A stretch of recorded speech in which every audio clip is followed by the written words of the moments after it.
we have, everyone.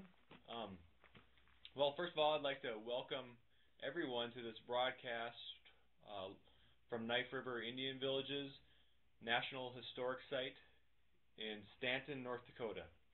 And Stanton is located on the Missouri and Knife River, kind of between Minot and Bismarck, pretty much central North Dakota, right kind of in the middle of North Dakota. And this is a national park site that I'm broadcasting from, and I'm broadcasting from inside of an earth lodge, a Hidatsa earth lodge that the Park Service built.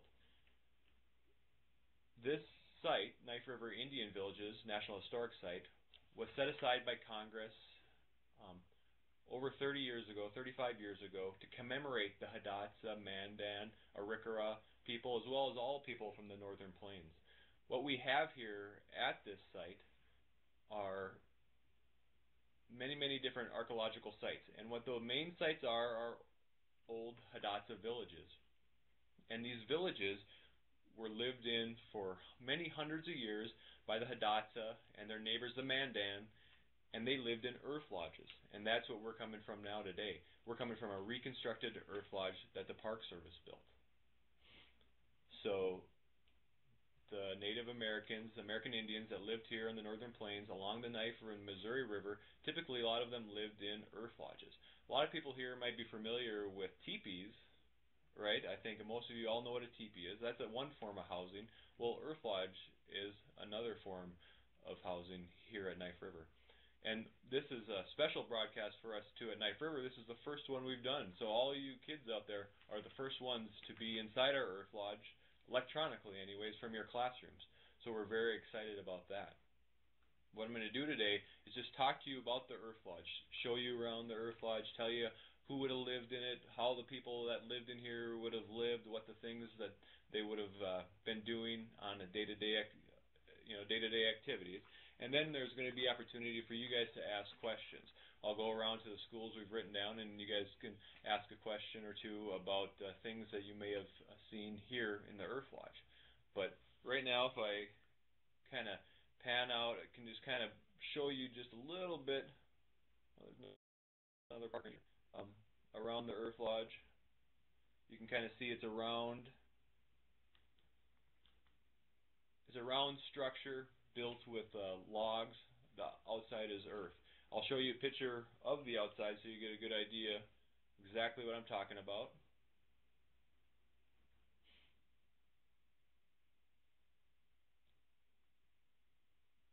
Okay.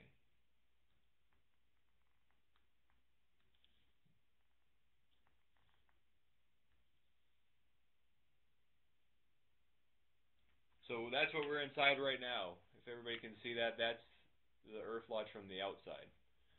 Earth lodges like this would have been in a village pretty close together. Sometimes over 100 earth lodges like this would have been in one village. And these earth lodges can be 40 feet wide.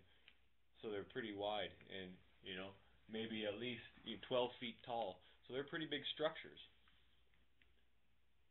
Can you hit enter? Hit enter. There, of course, we have the teepees. You can see them behind the garden. 3 teepees. That's what you commonly think of when you think of American Indians and housing. A lot of people think right away at Northern Plains, they think of teepees. Well, there you can see a shot of 3 teepees. Excuse me, we're not able to see the pictures that you're describing. Okay. So what school is that? This is Jamestown. Jamestown. Okay, well, what I showed is one picture was Earth Lodge, one was the teepee. Just so you get an idea, Earth Lodge, it kind of looks like a mound of dirt essentially from the outside with grass growing on it. There's and a door. If we can't get that fixed where you can see that, you can go to our website, the National Park Service website, and search it, and you'll find a picture of an Earth Lodge. Or in your North Dakota history books, there'll be a picture of Earth Lodge as well. So that's just what I showed was 2 pictures of an Earth Lodge and then one of a teepee. So we'll take a look at the inside of the Earth Lodge. Interesting things about the Earth Lodge. It was the women of the Hidatsa tribe who built the Earth Lodge. There may have been only a few women in a village, and I'm talking a village that may have 500 or 600 people living in it. there could only be maybe a few women who had the right to build an earth lodge. So if your family wanted an earth lodge built, you would have contacted this lady, and she would have set it all up. She would have organized the gathering of all the wood, which there's a lot of wood in here. When you look around, there's a lot of trees that they would have had to bring up to the village sites. And then on the outside, there's a ton of dirt. Dirt is almost 1.5 feet thick on this thing, and that's what keeps it so well insulated for cold North Dakota winters. So you would have got in touch with her, and she would have organized the building of the earth lodge. She would have got together, or you would have got together, a lot of your family members to help build this earth lodge. Interesting thing about that, it would have been just women. It would have, the women of the Hidatsas are the ones who built the earth lodges.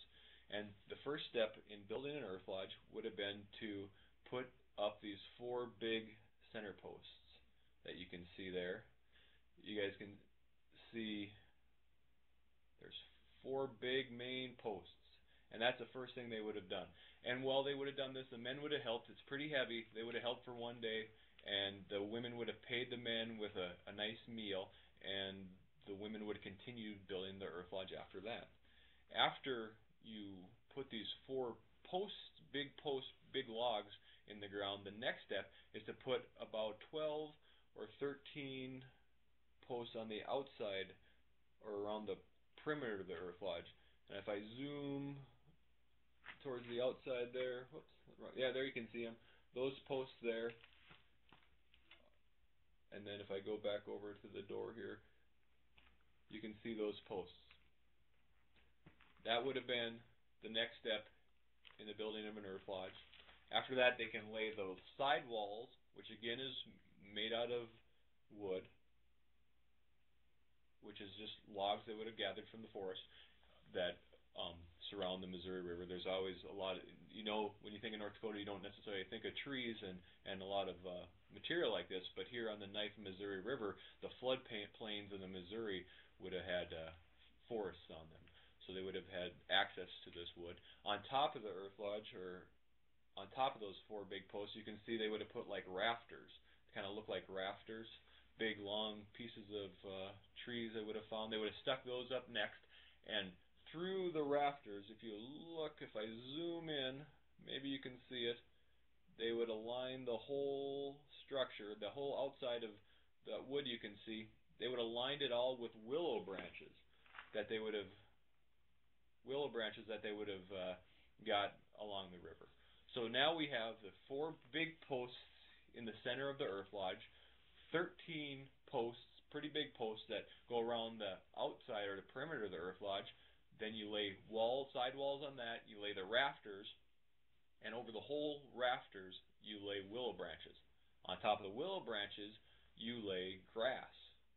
On top of the grass, that's where earth lodge, you get the name earth lodge. You go outside the village with things like this, maybe willow baskets. The ladies would have had baskets, and they'd start filling it up with dirt, just one after another, until you had about 1.5 foot layer thickness of dirt that covered the whole earth lodge. And that is kind of the process of building an earth lodge. It would have taken a group of ladies that did this only 7 or 10 days to build an earth lodge like this. So it's pretty impressive when you think of all the work that has to go into this.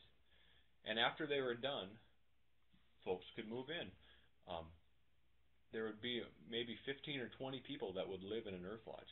And if you can kind of see in here, it's pretty roomy, it's pretty big, but even with 15 to 20 people, it might get a little tight. It might be a little bigger than the earth lodge we're in, but this is pretty good representation of the size. So 15 or 20 people, that's a pretty big family. It wouldn't just be a family like we think of it now with mom and dad and some kids. You might have grandma and grandpa, and then the grandchildren and the grandparents' children, so you'd have a whole extended family in there. The Hidatsa women, they not only built these earth lodges, but they owned the earth lodge. It was their earth lodge. So if you were a young Hidatsa man and you married a Hidatsa woman, you would move into her earth lodge or her mother's earth lodge